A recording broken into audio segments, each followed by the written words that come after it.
Hi everyone, welcome to another video of Life About Games. My name is Alex and today I want to talk about Tunic, a charming action-adventure game released in 2022 by the hands of publisher Finji and developer Isometric Corp Games.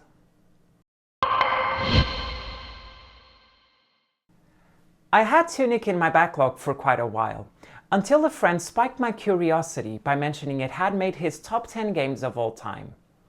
Having played the game myself, I can't say I fully agree with him, but I do understand why he ranks it so high, as overall I had a pretty great time with it. In Tunic, players take control of a small fox that wakes up on an island with no idea of how it ended up there in the first place. As you walk around and move deeper into the world, you unlock secrets, battle strange enemies, and learn more about the land's history.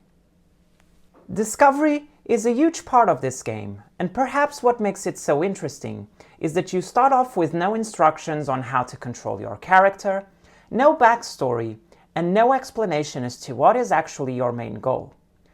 As you progress, you find items and equipment to help you on your journey, including pages of an in-game instruction manual that teach you about the controls and abilities of your character and provide clues on how to reach and move past certain areas, which, if you ask me, is pretty cool. The game offers a lot of eureka moments, and it's incredibly satisfying when you finally figure out how to solve a certain riddle or find your way through a specific area or enemy.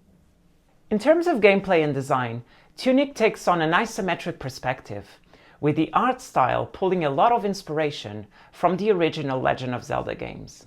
You start off with very basic movements, like attack and roll, but then gradually pick up new items and abilities that bring added variety and complexity to the game. Combat is not hard to master, but what I noticed is that the game suffers from slightly disproportionate spikes in difficulty, especially when it comes to boss encounters.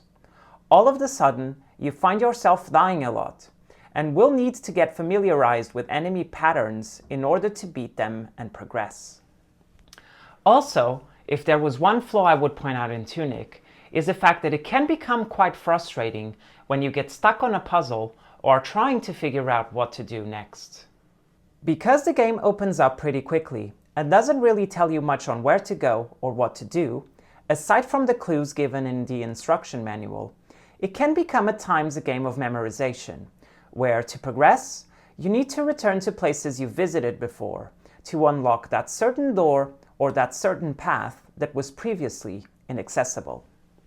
I personally don't mind backtracking if the game balances it right, but in Tunic things can become quite easy to miss, whether it's because you don't have the right item equipped at a specific time, didn't pick up a specific page of the instruction manual, or didn't explore an area thoroughly enough.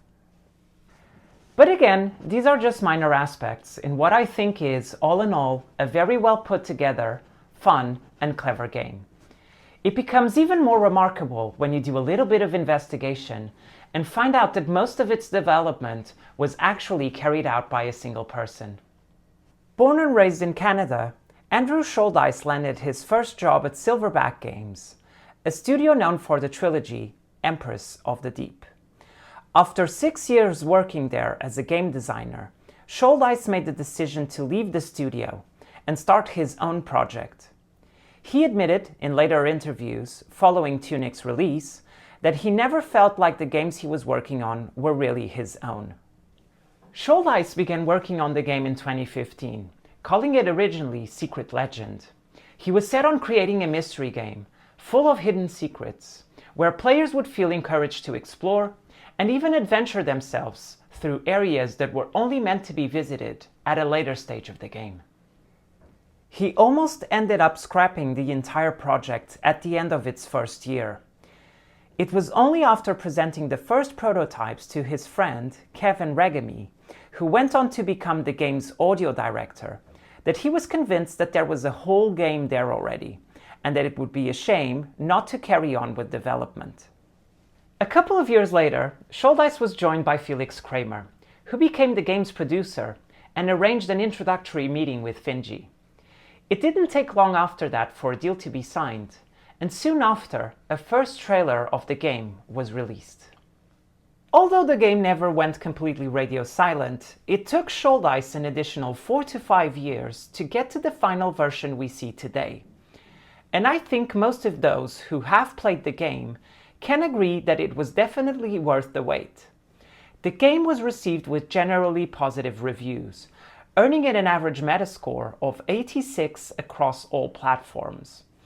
It was also nominated for Best Independent Game at the Game Awards, and went on to score 2 BAFTAs, one for Artistic Achievement and the other for Best Debut Game, which is quite an impressive feat.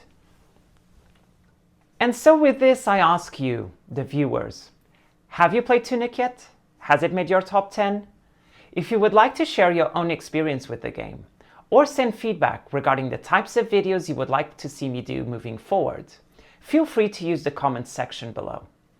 And if you like this channel and wish to support it, don't forget to hit the subscribe button too. I will do my best to keep posting regularly and reply to your comments.